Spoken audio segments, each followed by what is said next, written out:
जय गुरु जी, शुक्राना गुरु जी। आप सभी गुरु जी की प्यारी संगत को जय गुरु जी। और आज मैं अपना शुक्राना सत्संग शेयर करना चाहूँगी गुरु जी के आदेश से। और इसके लिए गुरु जी बहुत बहुत शुक्राना आपका कि आपने मुझे ये सेवा दी कि मैं शुक्राना सत्संग शेयर करूँ आप सभी प्यारी संगत के साथ। तो संगत जी, मुझे ये कहना था कि दशहरे से 2-3 दिन पहले ही मतलब मेरे पास टेलीपैथी मैसेजेस आ रहे थे कि दशहरे तक तुम्हारे ऊपर, मेरी फैमिली के ऊपर और मेरे ऊपर बहुत ज़्यादा भारी है। तो संगत जी, ऐसा हुआ था कि उस दिन टेलीपैथी मैसेजेस भी आ रहे थे और ड्रीम में भी थोड़ा सा मुझे दिखाई दे रहा था कि शायद कोई कष्ट है मेरे ऊपर भी और मेरी फैमिली के ऊपर भी।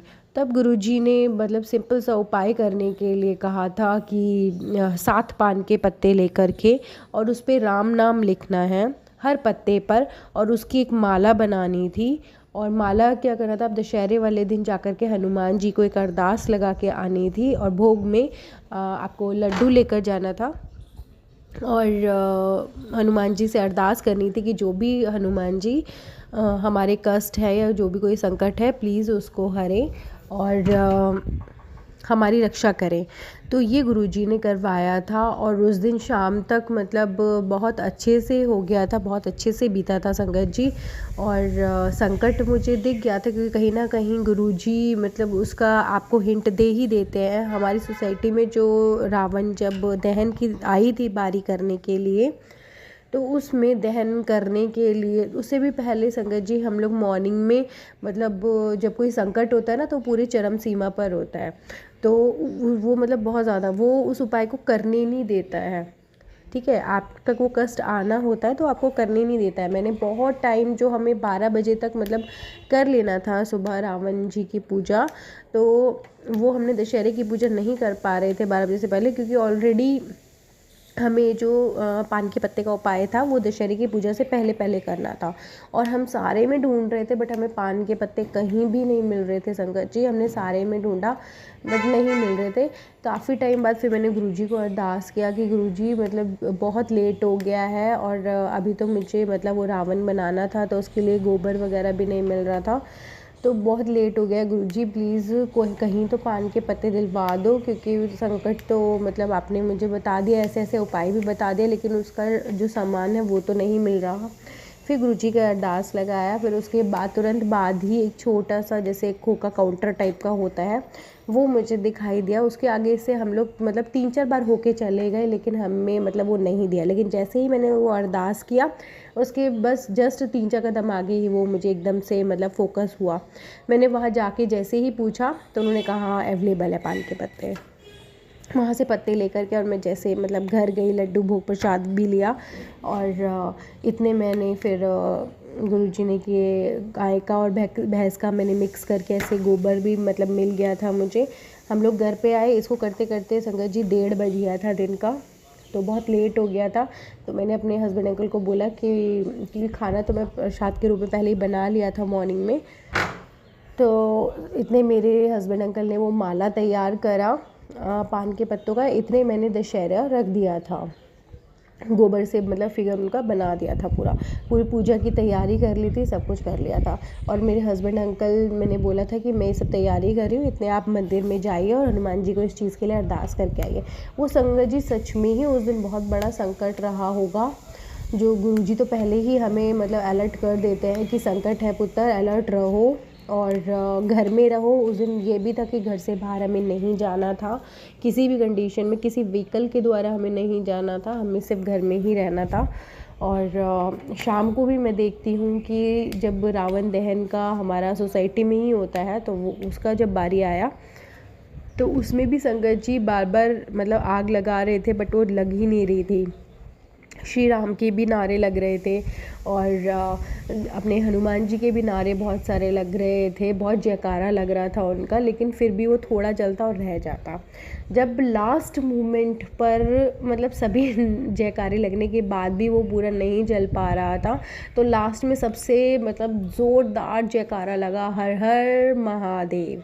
और जैसे ही ये नारा लगा और मैंने बोला जय गुरु जी, और उसके बाद हमारा जो रावण दहन था वो भड़ भड़ भड़ करके पूरा जल गया। तो मुझे मुझे लगा कि भाई आज का जो संकट था वो तो मतलब राम जी के हाथों नहीं, वो तो मतलब हमारे जो महादेव हैं, देवों के महादेव हैं, उनके हाथों, हमारे गुरु जी के हाथों ही वो मतलब संकट को हराना था, उनको मतलब नष्ट करना था। तो इसके लिए गुरु जी बहुत बहुत शुक्राना, क्योंकि गुरु जी कहीं ना कहीं हिंट दे ही देते हैं कि आपके ऊपर जो संकट है वो मतलब गुरुजी द्वारा ही या महादेव जी के द्वारा ही वो नष्ट हुआ। उस दिन उनका दहन हुआ। जो संकट था हमारे ऊपर, वो हमारा इन जो भी पिछले संकट थे, बड़े बड़े छोटे बड़े हमारे जो कर्म थे, उसमें सबसे बड़ा संकट था दशहरे वाले दिन का। और ये हुआ, गुरुजी ने, महादेव जी ने हमारे इसको ख़त्म किया। ये चीज़ मुझे पता चल गई थी, और नेक्स्ट डे से ही पता नहीं, क्योंकि उसका साइड इफ़ेक्ट तो होना ही है। जब आपको कोई बीमारी हो जाती है तो उसका साइड इफ़ेक्ट संगत जी थोड़े दिन तो चलता है ना बाद में। जैसे फीवर आया, आपको कुछ हुआ, टाइफाइड हुआ, जैसे कोई डेंगू, मतलब कोई भी अगर होता है, कोई संकट आपके ऊपर होता है तो कुछ दिन तो लेता है ना वो बाद तक। तो इसी तरीके से वो जो हमारा संकट था वो तो ख़त्म हुआ, लेकिन नेक्स्ट 3-4 दिन, ये करवा चौथ तक के, मतलब वो दिन से करवा चौथ तक, मेरा जो मतलब अंदर से मूड था, मेरा जो ऑरा था, वो इतना नेगेटिव हो गया था, इतना नेगेटिव हो गया था कि मतलब मेरा कहीं कुछ मन नहीं लग रहा था ना, मतलब पूजा में मन लग रहा था, मैं अपने आप में ऐसा लग रहा था मैं बहुत बहुत बहुत रोऊं, बहुत ज़्यादा नहीं। मुझे बस, मैं कर रही थी, अमृत वेला भी कर रही थी, सब कुछ कर रही थी, और मेरी बॉडी में इतनी दर्द हो रही थी। उस दौरान मेरे मतलब फादर इन लॉ भी आए, और एक और बच्चा भी आए रिलेटिव के। तो मैं किसी से भी नहीं बात कर पा रही थी, कुछ भी नहीं कर पा रही थी, खाना भी नहीं बना पा रही थी।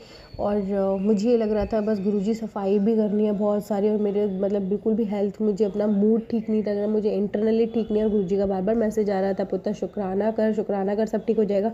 लेकिन मैं यही बोले जा रही थी कि गुरुजी मेरा कुछ मन नहीं कर रहा, अंदर से कुछ भी नहीं कर रहा, आप बार बार ऐसे ही बोल रहे हो, फेक मैसेजेस है या सब। मतलब कभी कभी जब आप डिप्रेशन में चले जाते हो ना, नेगेटिव हो जाते हो, तो आपको जो भी पॉजिटिव चीज़ें होती है ना, वो सब नेगेटिव लगने लग जाती है।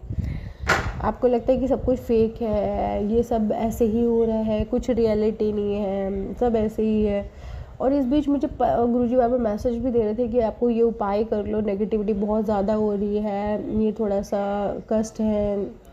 तो करवा चौथ से एक दिन पहले भी संगत जी मेरा मूड बिल्कुल ऑफ था, मतलब मैंने कोई मेहंदी वेहंदी इतना नहीं, क्योंकि सोसाइटी में हमारे आते हैं नीचे मेहंदी लगाने के लिए, फ्रेंड सर्कल में भी सभी गए, बट मुझे कुछ भी मूड नहीं था, किसी भी चीज़ का मूड नहीं था। मैं किसी से भी बात नहीं कर रही थी, बस अपने आप में ही, अपने आप को ही ब्लेम करे जा रही थी, अपने आप से ही विश्वास जैसे ना रहा हो, मतलब इसी तरीके से मैं बात कर रही थी। फिर उसके बाद संगत जी ये हुआ कि रात में मैंने एक कीप मंगा करके मेहंदी की खुद से ही एक हाथ में लगा लिया, और डॉट डॉट वाला जो सिंपल होता है वो भी लगा लिया, क्योंकि मूड मुझे अंदर से ही खुशी नहीं था किसी भी चीज़ का। करवा चौथ वाले दिन भी पूरा हाफ डे तक तो मेरा ऐसी सफाई वगैरह करने में, या घर पे गेस्ट थे तो उनके लिए मतलब ऐसे ही निकल गया पूरा टाइम। शाम के टाइम भी मतलब जब मेरा पूजा करने का टाइम आया तो मैं रेडी हुई, जो होना ही है। तो फिर मुझे थोड़ा सा बेटर फील हुआ। नेक्स्ट डे, वो सेम डे ही फिर हमारी सोसाइटी में भी मतलब नीचे फंक्शन होता है इस चीज़ का, ढोल वगैरह डांस एंड ऑल होता है पूजा। तो उसमें भी संगत जी लेट हो गया था, 4-5 बज गए थे। तो मुझे क्लैश मतलब हो रहे थे ये चीज़ें, ये शाम का खाना भी बनाना है। संगत जी हमारे यहाँ कढ़ी चावल बनते हैं, और वो भी सादा खाना, सिंपल कच्चा खाना। तो मुझे, मेरे हस्बैंड अंकल को भी लग रहा था 3-4 दिन से बहुत अपसेट है, इसको थोड़ा सा रिफ़्रेशमेंट चाहिए। तो उन्होंने बोला कि तुम नीचे जाके थोड़ा बहुत अपना चेयर करके आओ, थोड़ा सा मूड तुम्हारा ठीक होगा। और इतने संगत जी मेरे फादर इन लॉ ने और मेरे हस्बैंड अंकल ने कढ़ी चावल वगैरह सब रेडी कर दिया था पीछे से। तो उनके लिए भी बहुत बहुत शुक्राना, क्योंकि मेरा सच में किसी भी चीज़ में मन नहीं लग रहा था, ना ही शुक्राना सत्संग में, ना ही गुरुजी की टेलीपैथी मैसेजेस में, ना ही मेरे पूजा में, ना ही किसी से बात करने में, ना ही कहीं जाने में, ना शॉपिंग करने में, कोई क्रेज़ नहीं था मुझे करवा चौथ का। तो ये सब ऐसे चल रहा था, क्योंकि वो वाला जो संकट का नेगेटिविटी था ना, वो बात तक चल रहा था, और वो कैसे दूर होगा वो मुझे नहीं पता था। हर चीज़ मुझे नेगेटिव लग रही थी, हर चीज़ नेगेटिव लग रही थी। उसके बाद संगत जी ऐसा हुआ कि थोड़ा बहुत तो मेरा चेयर अप हो गया था नीचे जाकर के, लेकिन आकर के फिर वही सेम मूड चल रहा था। फिर मैंने रात को अरदास करके मतलब सोई गुरुजी की क्या हो रहा है मुझे नहीं पता, या तो ये सब चीज़ें जिससे मैं परेशान हूँ इन सब चीज़ों को हटाओ, नेगेटिविटी जो भी है हटाओ इसे। आप मैसेज तो कर रहे हो बट मेरा मन नहीं कर रहा उनके ऊपर अप्लाई करने का ऐसे। तो अरदास गुरुजी ने सुनी और सेम जब मैं सुबह 4 बजे नेक्स्ट डे करवा चौथ से नेक्स्ट डे उठी हूँ अमृत वेला करने के लिए, तो तुरंत उठते साथ ही मैंने क्या करवाया गुरुजी ने कि नींबू लिया मैंने और अपने ऊपर से 7 बार उल्टा फेरा उसे और मैंने उसे जलाने के लिए रख दिया। क्योंकि गुरुजी बार बार कह रहे थे कि नज़र दोष है बेटा, ये नज़र का वो है, संकट है, नज़र लगी हुई है, तो तुम ये उपाय करो तो तुम बेटर फील करोगे। तो मैंने उठते साथ पता नहीं क्योंकि गुरुजी ने उस चीज़ की हिम्मत दी, मुझे पता है वो करना है लेकिन मैं नेगेटिविटी के थ्रू मतलब मैं कर ही नहीं पा रही थी वो, मैं मतलब कि कुछ नहीं है, मतलब माइंड कहीं और ही चल रहा था। फिर मैंने जब अरदास किया तो गुरुजी ने हिम्मत दिया उसके लिए। फिर मैंने अर्ली मॉर्निंग मतलब 4:30 बजे करीब ऐसे किया, तो आप देखोगे संगत जी उसके थोड़ी देर बाद ही मैं रिलैक्स होती चली गई। मेरा जो नेगेटिविटी था कहाँ चला गया मुझे पता ही नहीं, मतलब रिलैक्स, बॉडी रिलैक्स, और मेरा जो पेन हो रहा था पूरी बॉडी में, पिंडलियों में, पैरों में, मुझे पैर भी नहीं रखा जा रहा था, तो वो भी रिलैक्स होता चला गया। जल प्रसाद तो मैं ले ही रही थी, तो वो भी रिलैक्स होता चला गया संगत जी। और उसके बाद क्या हुआ कि तुरंत उठते साथ ही मैंने अपने हस्बैंड अंकल को कहा कि शाम को क्या आप वहाँ पर नीम करौली बाबा और बड़े मंदिर चलोगे, क्योंकि आज सोमवार है, तो क्योंकि संडे का करवा चौथ था, तो सोमवार को ही मैंने अर्ली मॉर्निंग अपने मुँह से ऐसे ही निकाला वो उपाय करने के जस्ट बाद ही। तो मेरे हस्बैंड अंकल ने भी कहा अच्छा आज चलना है, तो मैंने कहा हाँ आप ऑफिस से जल्दी आ जाना फिर चलते हैं। फिर उसके बाद संगत जी ये हुआ कि हम लोग निकल तो मतलब मेरे हस्बैंड अंकल ऑफिस चले गए और मैं थोड़ी रिलैक्स होती चली गई, बिल्कुल थोड़ा सा नॉर्मली रिलैक्स मोड में आ गई। और गुरुजी के साथ फिर मैंने थोड़ी कन्वर्सेशन किया, बातचीत करी, चाय उनके साथ भोग प्रसाद किया और फिर मैंने बहुत सारी बातें भी करी उनसे। उसके बाद संगत जी दिन में मतलब मैं सफाई में लग गई, अपना रूम मतलब थोड़ा थोड़ा करके साफ़ कर रही हूँ। उसकी भी शक्ति मैंने गुरुजी से ही कहा था कि गुरुजी मेरी हिम्मत बिल्कुल भी नहीं हो रही है, अब आप ही कराओ कैसे सफाई करानी है। तो मुझे पता ही नहीं चला कि कैसे कैसे हो गया, क्योंकि मेरा तो मतलब हिम्मत खड़े होने का भी नहीं कर रहा था। इसमें मेरे हस्बैंड अंकल ने बहुत मेरा सपोर्ट करा, मेरे साथ सफाई भी कराई, और जब मैं बहुत ज़्यादा शाम तक टायर्ड हो गई तो उन्होंने शाम का खाना बनाने में भी मेरी बहुत हेल्प करी, तो इसके लिए उनका बहुत बहुत शुक्राना।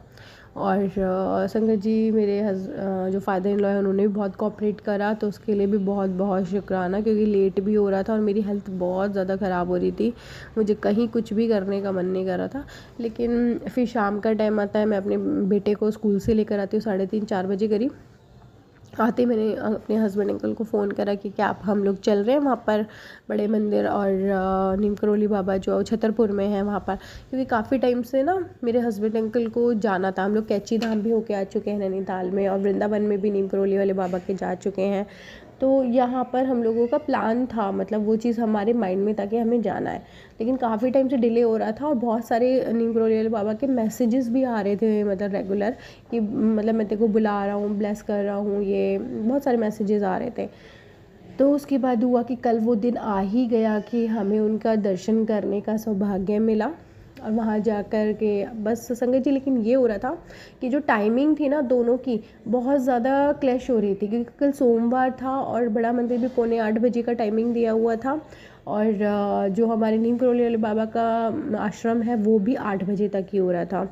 तो घर से ही हम लोग 5 बजे निकले थे संगत जी, तो रास्ते में जाम भी मिला, तो मैं बस अरदास करती हुई गई थी, गुरुजी प्लीज़ अगर आपने मुझे बुलाया तो दर्शन ज़रूर कराना, अपने द्वार बंद मत रखना, मैं आ रही हूँ, आप मुझे बुला रहे हो, प्लीज़ आप अपने साथ ही लेके चलो, आप ही दर्शन कराना, सब कुछ आप ही कराना।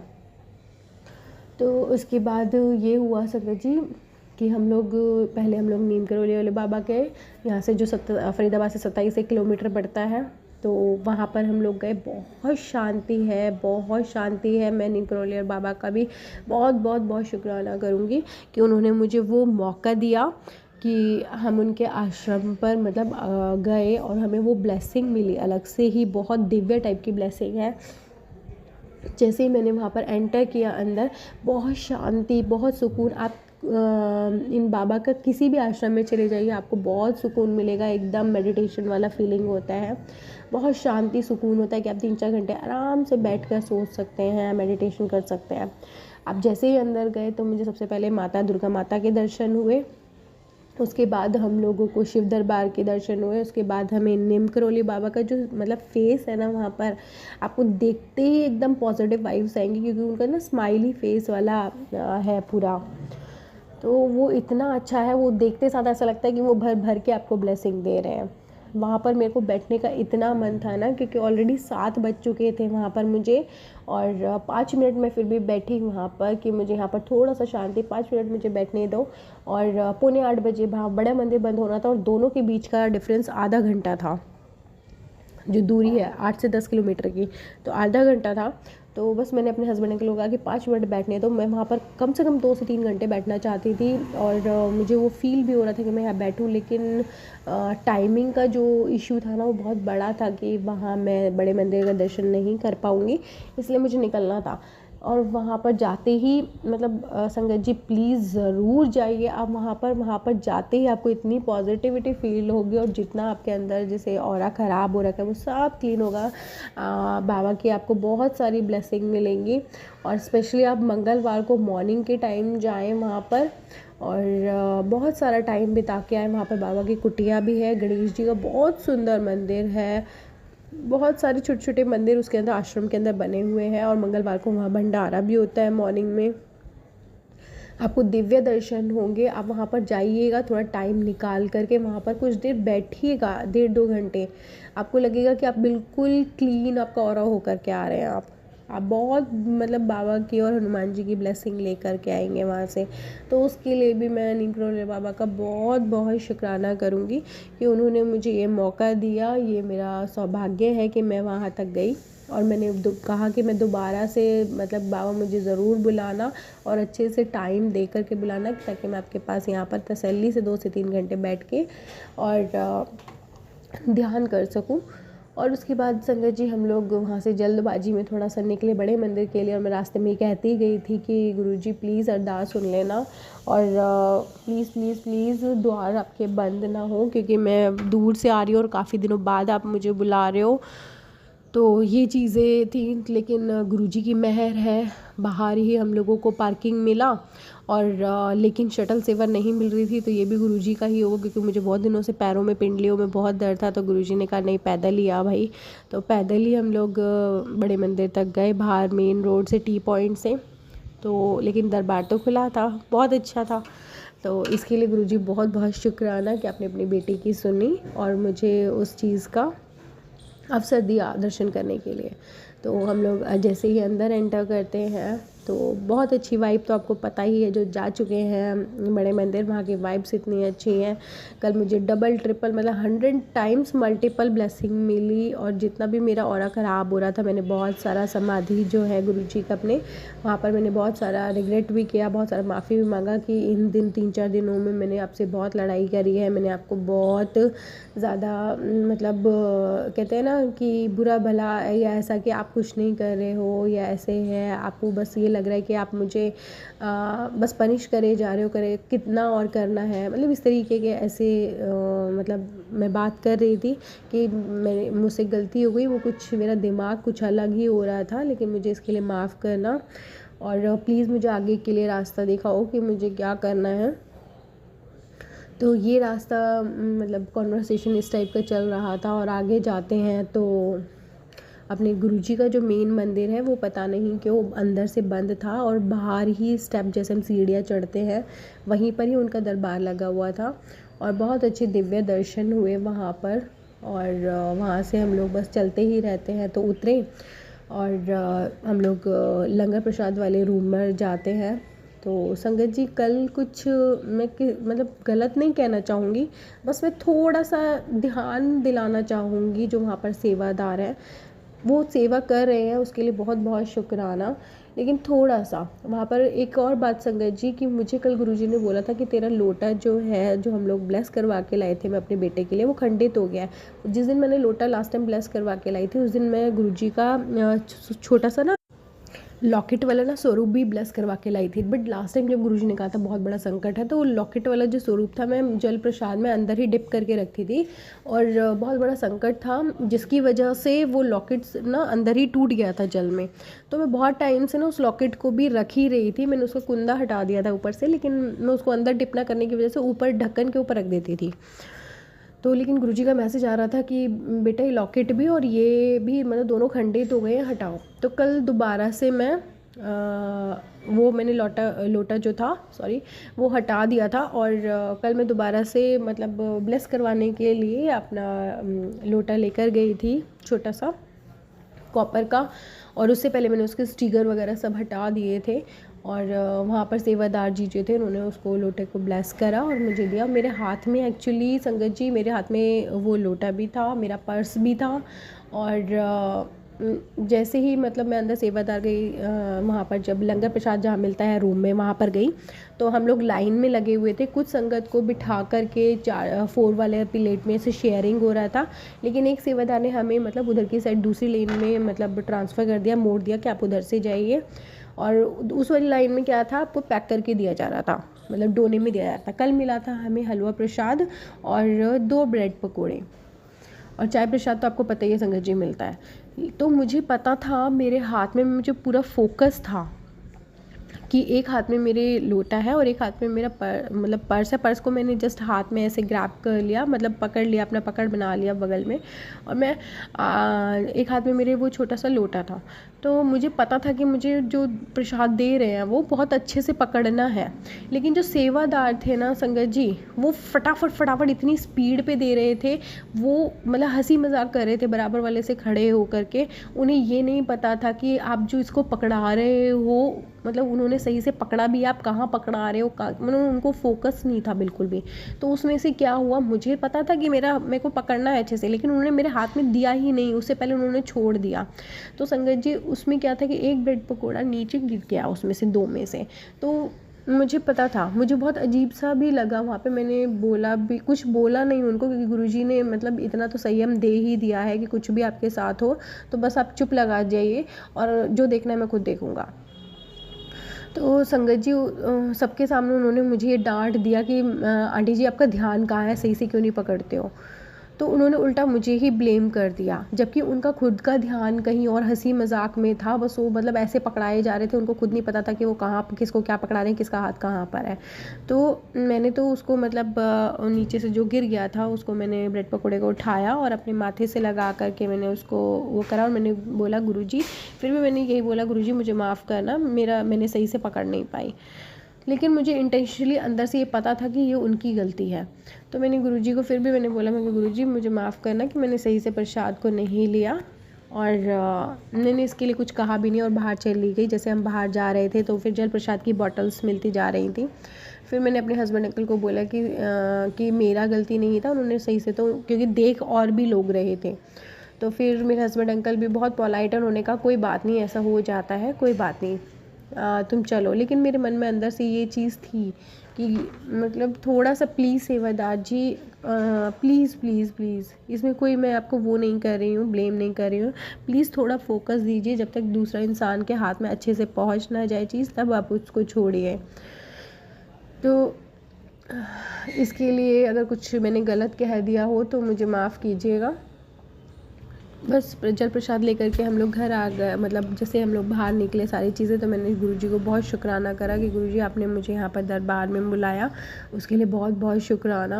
और मेरा जितना भी ये नेगेटिविटी था प्लीज़ उसको यहीं रख लेना, और मुझे मतलब आपकी जो स्माइली वाले स्वरूप में देख रही हूँ बस ऐसे ही स्माइल के साथ मुझे मेरे घर भेज देना, क्योंकि काफ़ी दिन से मैं परेशान हूँ। ऑलमोस्ट दशहरे से के बाद से ही मैं परेशान हूँ, क्यों हूँ, क्या है, क्या रीज़न है, मुझे कुछ नहीं पता, बट मैं हाईली डिप्रेशन में हूँ। तो ये उसी नेगेटिविटी का ही असर था। और गुरुजी ने बोला था बेटा ये नज़र दोष है, क्योंकि नज़र भी एक ब्लैक मैजिक का काम करता है, क्योंकि आप हंसते खेलते हो और कोई नज़र लगा के चला जाता है, वो भी बहुत बुरा वाला ब्लैक मैजिक का काम करता है। तो इसी वजह से संगत जी मैंने अब ज़्यादातर अपनी स्टेटस लगाने, मेरी लाइफ में क्या हो रहा है, मैंने स्टेटस वगैरह लगाने सब बंद कर दिए हैं, क्योंकि बहुत सारी चीज़ें लोग बाग देखते हैं, तो कोई उससे नहीं देख रहा कि बुरा हो इनका, लेकिन नज़र जो होती है ना वो पत्थर को भी चीर देती है। संगत जी थोड़ा सा कंट्रोल कीजिए, अपनी खुशियाँ अपने तक रखिए, उसे जग जाहिर मत कीजिए क्योंकि बुरी नज़र लग जाती है। तो अब इस चीज़ का थोड़ा सा ध्यान रखिएगा। तब मैंने नीम करौली वाले बाबा जो हैं और अपने बड़े मंदिर अपने गुरुजी को बहुत बहुत शुक्राना करा कि आज आपने मुझे ये दिव्य दर्शन का मौका दिया, इसके लिए आपका बहुत बहुत शुक्राना।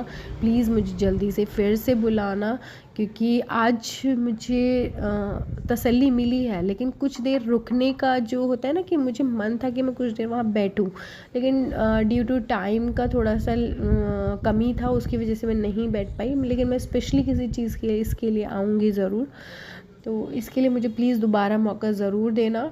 मुझे बहुत खुशी होगी वहाँ पर दोबारा आने के लिए, बार बार आने के लिए। तो इस ब्लेसिंग के लिए, दिव्य ब्लेसिंग के लिए और बहुत बहुत बहुत बहुत शुक्राना आप दोनों का ही। साथ ही संगत जी गुरुजी का मैसेज भी ये आ रहा था कि बहुत सारे घर में या कुछ घरों में ऐसा भी है कि रामायण का जो पुस्तक है, जो हमारा ग्रंथ है रामायण, वो कहीं अंदर दबा के रखा हुआ है, कपड़े में लपेटा हुआ, कहीं अलमारी में, शीशे की रैक में, या मतलब कुछ दबा के ढक के रखा हुआ है। प्लीज़ उसे बाहर निकालिए, साफ़ कीजिए और दिवाली के दौरान या कहीं भी आप अपने उसको डेली पढ़िए और या फिर अपने मंदिर के आसपास ही रखिए उसे, होली बुक को, रामायण को। ये बहुत ज़रूरी है क्योंकि इसकी वजह से भी आपकी लाइफ में नेगेटिविटी आ रही है।